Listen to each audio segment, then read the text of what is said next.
Kill for mother. That's my Jason.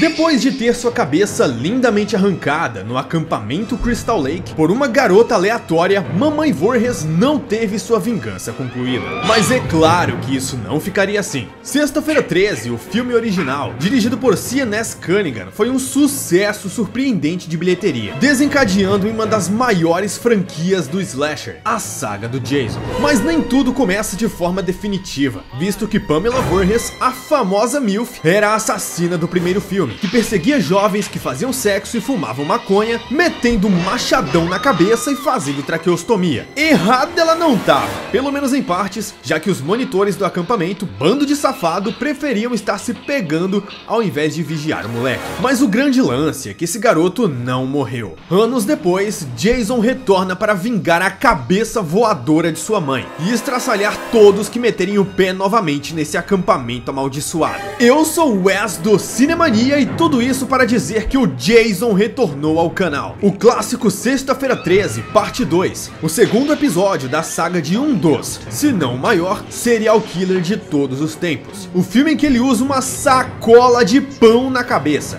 Senta no meu colo, pois agora iremos assistir todos os filmes da franquia, do segundo até Freddy vs Jason, e relembrar como o assassino da máscara de hóquei tornou-se o Rambo zumbi, brigou com Carrie a estranha, foi parar em Nova York, depois no inferno e depois no espaço. Cê tá de sacanagem?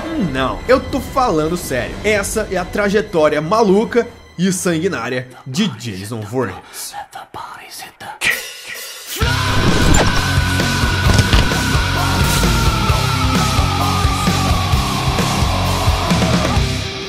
O filme foi dirigido por Steve Miner, que era o produtor no primeiro filme, e dizem as más línguas que ele ajudou diretamente o Cunningham a escrever e dirigir algumas cenas no original. Então, cara melhor não existia. E só pra constar, o Steve Miner seria o diretor de Halloween H20, 20 anos depois, ou quase, em 1998. O Cunningham acabou não voltando pro filme por conta de não gostar da ideia de usar o Jason como assassino. Ele não via lógica, porque Jason estaria esse tempo todo escondido na mata, vendo a mãe matar sem fazer nada. Se, como sabemos, o Jason não morreu afogado em 1957, então por que capetas ele não voltou pra mãe que tava lá o tempo inteiro? Era só dizer: mamãe querida, meu coração por ti bate como caroço de abacate. Mas não. Cunningham, você tá pensando demais. Quem se importa com o roteiro? Enfim, o filme não começa em Crystal Lake dessa vez, mas sim em uma cidadezinha próxima. Somente 5 meses depois dos eventos do primeiro, em agosto de 1979. E adivinha quem voltou, sendo uma das melhores coisas do filme? Isso mesmo, a menina aleatória, Alice Hardy, arrancadora de cabeças. Essa primeira cena já é a melhor cena do filme. A direção é impecável e há um suspense como seria difícil ver no resto da franquia. Alice começa sonhando em sua cama, relembrando todos os momentos terríveis que ela passou tentando escapar da senhora Voorhees. E o filme relembra tudo, o que eu acho muito da hora pra rever a atuação da Betsy Palmer, que nem queria estar ali, mas beleza. Ô garoto, eu tô falando aqui, dá pra parar de gemer? Estou constrangido. A cena do lago no filme anterior acabou se tornando um pouco confusa. Se o Jailson estava vivo desde 1957, ele já seria um adulto, certo? Então por que ele aparece nessa cena em específico como criança? Isso não faz o menor sentido. Eu sempre pensei que nessa cena realmente era o Jason como uma criança, mas como ele aparece como um cavalo nesse filme, isso significa que era o fantasma do Jason o tempo todo. Ou esse maluco aí não é o Jason de verdade. Mas realmente é um fantasma, porque o policial fala pra Alice que não havia nenhum menino do rio que tentou agarrá-la. Menino do rio. Depois temos uma cena enorme de suspense, no qual Alice suspeita de que tem alguém a vigiando dentro de sua casa. A cena é quase toda em plano sequência. Quando ela abre a geladeira, adivinha? A cabeça voadora. Isso mesmo. Jason mete uma chave de fenda na cabeça da mulher. Pena que ele não degolou a Alice. Isso seria uma seria uma metáfora. Uma curiosidade, a Adrienne King, essa atriz, fez muito sucesso por causa do primeiro filme em 1980 e arranjou um punhado de fãs. Uma vez, um pseudo-fã maluco entrou na casa dela e apontou uma arma para sua cabeça. Por sorte, ela conseguiu persuadir o cara e saiu viva dessa. Mas depois desse trauma, a atriz pediu para ter uma cena rápida no segundo filme, porque não queria arriscar que um psicopata da vida real a matasse de verdade. E também porque ela cobrou um cachê do tamanho do meu olho, e o roteirista foi lá e sacaneou fazendo essa cena alegórica aí. Inclusive, essa cena é toda improvisada, não tem roteiro aí. Ela nem sabia que a personagem iria morrer. Outra coisa, o filme quase todo não mostra o corpo do Jason, mas nem hoje nem na época existiu esse suspense, né? Ninguém tem dúvidas de que esse aí é o Jason. Agora sim, para o filme de verdade. Sutil? A história mesmo é sobre adolescentes, infelizmente. É o clássico, adolescentes libidinosos indo para Crystal Lake. Olha essa cena, os dois energúmenos aí, Sandra e Jeff, param para ligar para um amigo e do nada o carro deles é rebocado. Quando Jeff sai a milhão atrás da caminhonete, eles descobrem que é tudo uma zoeira dos brother e do frentista do posto. Agora me fala, que tipo de zoeira é essa? Rebocar o carro do cara? Seria mais da hora explodir o carro, o que você acha? Rebocar o carro, você tá de sacanagem. Bom, de uma só vez, conhecemos os novos personagens. Paul Holtz, um empresário, resolve promover uma colônia de férias, não em Crystal Lake, mas em um acampamento do lado. Crystal Lake foi proibida depois do que aconteceu. Então ele vai treinar seus monitores um pouco antes desse período. E é nessa cena que conhecemos a maravilhosa Ginny Field. Estudante de psicologia, loira inteligente e gosta da zoeira. Ginny é uma das melhores Final Girls da franquia Sexta-feira 13, e a atriz Amy Steele é muito legal, pena que ela fez poucos filmes, como A Noite das Brincadeiras Mortais, de 1986. A Ginny é legal porque ela tem uma personalidade diferenciada. Ela não é mamata dos outros personagens, ela é superior ao Paul, seu namorado, em diversos momentos como co-protagonista. Na verdade, o Paul é um otário, mas vamos deixar quieto. It's more fun using that child psychology on you. You're such a sucker, Lauren. Nessa noite, Paul reúne os garotos em volta de uma fogueira e temos essa cena clássica que define Sexta-feira 13. Inclusive foi refeita até no remake. E é nessa cena que ele conta a história do que aconteceu no acampamento sangrento e a possibilidade de existir um filho da Pamela Voorhees por aí com sede de bundas.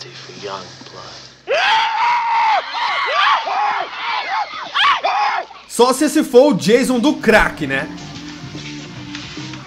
Não entendi. Você lembra do Ralph, o velhinho maluco da cidade que tenta avisar os adolescentes no primeiro filme? Ele aparece nesse também, decide dar uma stalkeada nos jovens, não sei porquê, mas acaba sendo enforcado por um arame farpado. Perceba que o Jason é um assassino stealth. Ele entrou na casa da Alice e colocou uma cabeça na geladeira e ela não percebeu. E aqui ele estava em cima de uma árvore tal qual um orangotango. Simplesmente o Jason pode fazer o que quiser. Imagina o tanto de goiaba que esse cara consegue roubar. Fora que ele fica na cara das pessoas e elas não percebem. É esquisito esses olhares que os atores dão pra câmera em primeira pessoa. Dá a entender de que eles estão vendo o Jason, mas não. O Paul falou pra eles, não vão para o Crystal Lake. Mas os adolescentes... Ah, eles vão! A entrada proibida? Cagamos! O que fazer no meio do mato, né? Eles estranham um corpo estripado de um cachorro no meio da floresta, bizarro, e o policial bigodex da cidade os acha.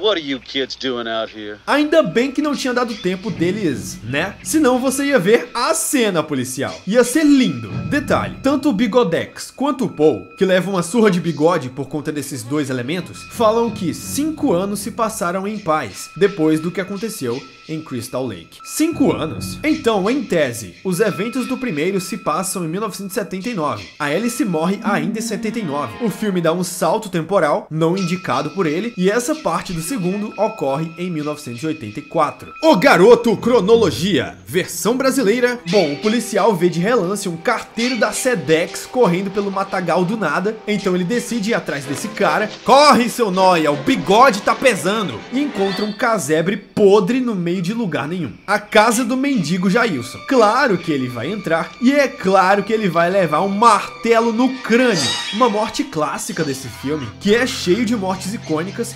você já vai ver. Mas uma sacada muito interessante do roteiro é a de que nem todos os jovens monitores morrem. Um grupo grande deles, incluindo a Jeannie e o Paul, vão para a cidade vizinha tomar uns goró num bar para aproveitar o último dia de descanso. E quando os gatos saem, o capiroto faz a festa. Agora o menino Jailson vai saborear 6 pessoas de uma vez só. Mas como ele não é idiota, primeiro ele fica espionando a menina Terry, que vai nadar pelada no lago. Sempre tem alguém que nada pelado nos lagos. Os candirus de Crystal Lake ficam muito felizes. O Scott, que vai sacanear a garota, cai numa armadilha e quando a Terry vai buscar uma faca, o maluco recebe uma facada suave no pescoço para deixar de ser boneco. E aproveitando a viagem, a Terry vai pro saco também. O filme tem 3 casais, Sandra e Jeff, Jeannie e Paul, e Mark e Vicky. Esse que é pra mim o mais fofucho, eles têm uma química maneira, pena que o Mark na cena seguinte já toma um facão no meio da cara e sai caindo escada abaixo. Essa cena é icônica. E, bom, em O Massacre da Serra Elétrica já existia a morte de uma pessoa paraplégica, e aqui eles fazem de novo. É ousado e impactante.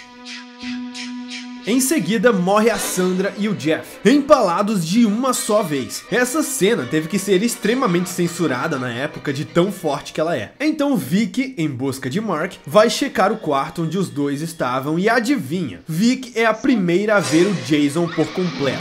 Debaixo dos lençóis sai um maluco vestido de carteiro da Sedex, com uma sacola na cabeça, um buraco pro olho e uma faca na mão. É bizarro o suficiente ou você quer mais?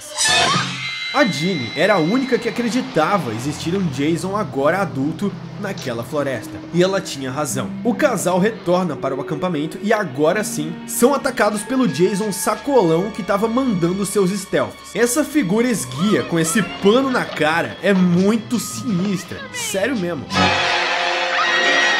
O Jason ainda não é aquele Rambo zumbi que ele seria depois da parte 5. Aqui ele ainda tá bem magro. A cena de perseguição com a Jeannie é tão boa, mas é tão boa, que só por essa cena e a da Alice no começo, vale assistir esse filme. A Jeannie vai parar no seu Fusca, mas o carro não liga, claro. E o Jason lá mamando atrás da garota. E pra quem acha que o Jason nunca correu, que ele só teleportou, não assistiu a parte 2, porque simplesmente ele faz uma maratona atrás da Jeannie. Ele corre que nem um canalha. A Jeannie manda demais. Tem uma hora que ela usa a motosserra do acampamento pra atacar o Jason. Depois ela joga uma cadeira nele, mas tudo bem. Agora vamos para o final do filme, que é tão interessante o quanto. Se inteira, a Jeannie chega naquele casebre que o policial encontrou e vê o que ele encontrou. A cabeça voadora. Jason fez um altar para a cabeça da mãe dele. Hoje é manjado, mas na época esse conceito da adoração do Jason à sua mãe era muito tenebroso. Essas velas, esse lugar, olha essa imagem, que sinistro. A Jeannie tem a sacada de vestir o suéter da Pamela e tentar enganar o Jason se passando por ela. Jason! It's all done, Jason. Como ela teve essa sacada e como ela sabia que ia funcionar? Se você prestou atenção, eu falei que Jeannie é estudante de psicologia, então é justificável usar essa estratégia psicológica emocional para impedir o cara. Esse elemento é justamente para não causar esse furo. Só que quando ela vai matá-lo, ele vê a cabeça voadora e reage. É só depois que o animal do Paul resolve aparecer e fazer alguma coisa é que finalmente a Jeannie mata o Jason definitivamente com a machete que matou a Pamela. Inclusive, ela realmente apunhalou o ator que fez o Jason nessa cena. O cara foi pro hospital. Não consigo afirmar se foi o Steve Dash, mas um deles tomou uma facada de verdade. Então o Jason morre já nesse filme, mais ou menos. Quando a Jeannie e o Paul voltam pro acampamento, eles escutam um barulho do lado de fora. Só que era o cachorrinho. Que coisa mais fofa. Sabe o que também é fofo? O Jason sem máscara. É fofo demais. O Jason sem máscara foi interpretado pelo Warrington Gillett. Assim como no final do primeiro filme, Jeannie estava sonhando. Só que não é tão simples assim. Quando esse sonho da Jeannie começou? A da Alice era quando ela estava no barco, beleza. Mas esse sonho da Jeannie? Afinal, só existia um cachorro no filme. E ele é mostrado muito morto quando a Jeff e a Sandra estão na floresta. E claramente é o mesmo cachorro. Se ele está vivo, quer dizer que toda essa cena é um sonho. Quando a Jeannie acorda, o Paul não está com ela. Então quer dizer que muito provavelmente Jason matou o Paul. E toda essa sequência deles vivos, na verdade, era um sonho.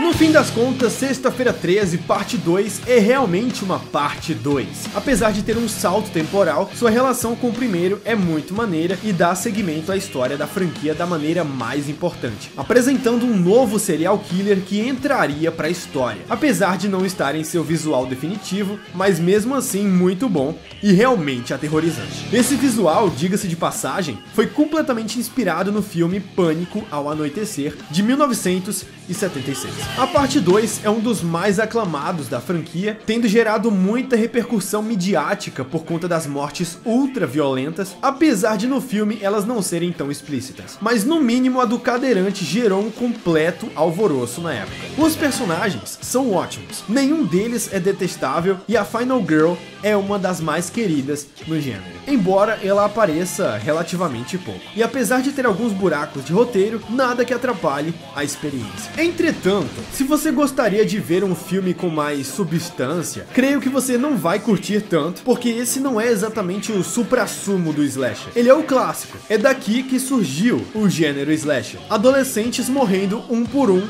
e não é nada mais que isso. Então, já está avisado. Todavia, Jason Voorhees retornaria para mais uma matança. E é aqui que a parada vai pegar. Sexta-feira 13, parte 3 em 3D. É isso mesmo. Jailson Vasconcelos em 3D. Ele não vai relaxar.